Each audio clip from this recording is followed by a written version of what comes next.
옛날 부하라에서 도적이 한 사람 잡혔습니다. 그러나 그 사나이는 사실 도적도 아니며 죄라고는 지어본 일이 없는 정직한 사람이었습니다. 그러나 임금님의 신하들은 도적을 잡지 않으면 입장이 난처했으므로 이 사람을 억지로 도적의 누명을 씌워 임금님 앞으로 끌고 왔습니다. 그 도적놈을 즉시 교수형에 처하라. 임금님은 엄하게 명했고 신하들은 곧 사형의 준비를 했습니다. 바야흐로 교수형을 집행하려는 바로 그때 그 사람은 매우 유감스럽다는 듯이 말했습니다. 그 비밀을 아무에게도 가르쳐주지 않고 죽는다는 것이 유감천만이구나.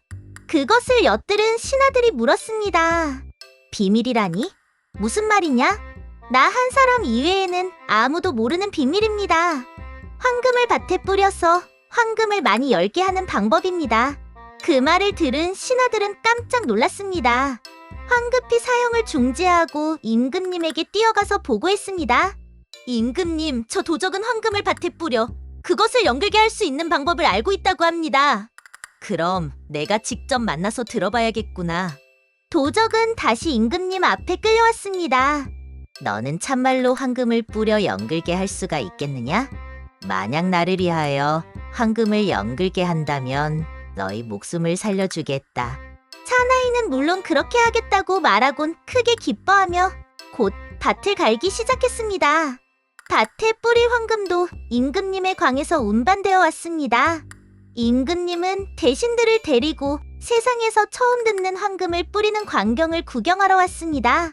그때 사나이가 임금님에게 말했습니다. 준비는 다 됐습니다. 이제 황금을 뿌릴 사람을 한 사람 선정해 주십시오. 그러나 그 사람은 여태까지 단 한 번도 거짓말을 한 적이 없는 정직한 사람이 아니면 안 됩니다. 그렇지 않으면 황금은 열리지 않습니다. 저는 한 번도 죄를 지은 일이 없습니다마는 지금 사형의 선고를 받고 있는 몸 힘으로 황금을 뿌릴 수는 없습니다. 그럼 대신에게 뿌리게 하지. 임금님은 말했습니다. 그러나 대신은 아닙니다.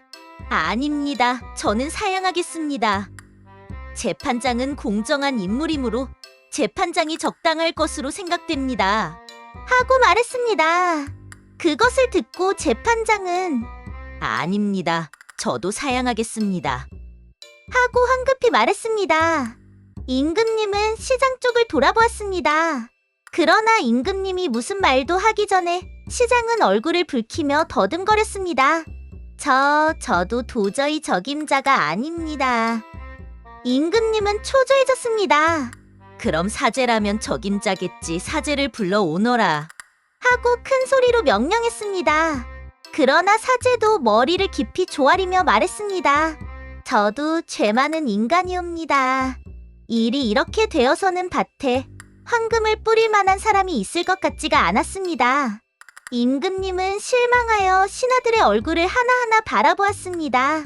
그때 신하 중에 한 사람이 말했습니다. 임금님, 역시 이것은 임금님 스스로 뿌리시는 것이 가장 좋을 것으로 생각됩니다. 임금님은 입장이 난처해졌습니다.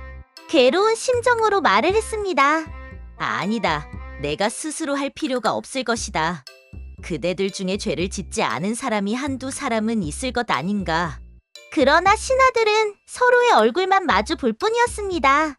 이때 사형 선고를 받은 사람이 한층 더 큰 소리로 임금님에게 말을 했습니다. 임금님, 도대체 이것이 어떻게 된 일입니까? 임금님의 신하 가운데는 누구에 대해서도 부끄럽지 않은 사람은 단 한 사람도 없는 것입니까? 저는 여태까지 죄를 지은 일이 단 한 번도 없습니다. 그런데도 이 정직한 저를 거짓으로 가득한 여러분이 저를 교수형에 처하게 하다니 정말 어처구니 없는 일이 아니옵니까? 이렇게 공격을 당해도 임금님은 할 말이 없었습니다. 이리하여 이 사나이는 교수형을 면하게 되었다는 이야기입니다.